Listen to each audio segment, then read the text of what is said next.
Again. We will now have our CEO, Ms. Wendy Wright Johnson, to present our third award to Ms. Renee Paxton.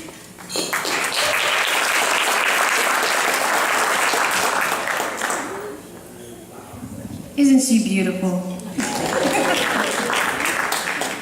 I have the honor tonight to present the award to Ms. Renee Mitchell Paxton. She is a breast cancer survivor, so for me that's just, I'm really excited about that. She's a 2-year survivor, and there's so many. I go to church with Renee. We go to Ebenezer AME the Beautiful. But Renee is like that little ram in a bush, and then when she comes out like a lion, it's like she starts telling you things about her, you just don't believe it. You know, like she doesn't boast. But being a survivor means, you're in that mode. She found out in 2016 that after talking to another choir member that she went to go have her mammogram, and she found out she had breast cancer, but it took her to talk to minister to someone else to take care of herself. And I think after that, she has now become a champion. She is involved in so many different things in church and outside of church. I just found out she started the crochet ministry at church. Our pastor's motto is, if it's not there, then you need to create it. So that's what he said, and that's what she did. So I have the honor of presenting the Edie's Angel Award. You represent my mom, our mom, so just wonderfully. And it's just, when we saw your name pop up, it was just such a joy. And I'm just going to give you a little tidbit. You're going to see Renee later on tonight in another capacity. But I'm just saying, have cameras ready. But Renee, we are so honored to have you here tonight, and just God bless you and thank you.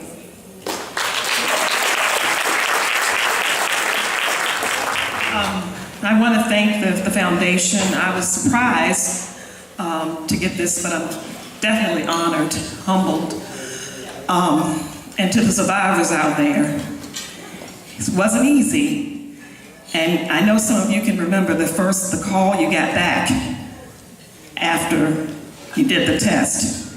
And I will say that please take that mammogram every year.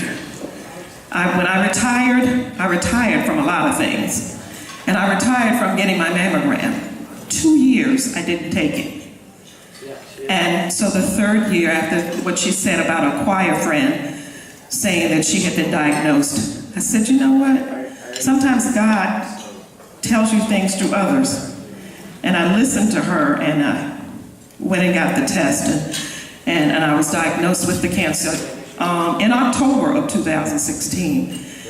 And I didn't know, I had a village, I had my family, I had my husband, I had my children, but I didn't know, I was in shock, and I didn't know how to tell others, how to say it, or if I should tell others. And one Sunday at church, the pastor said, you don't have to tell people everything, but God will get the glory through your testimony.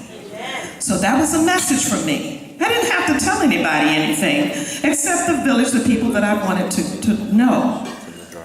So as a president of the Levitical Voices of Ebenezer AME Church, I didn't even tell my choir members.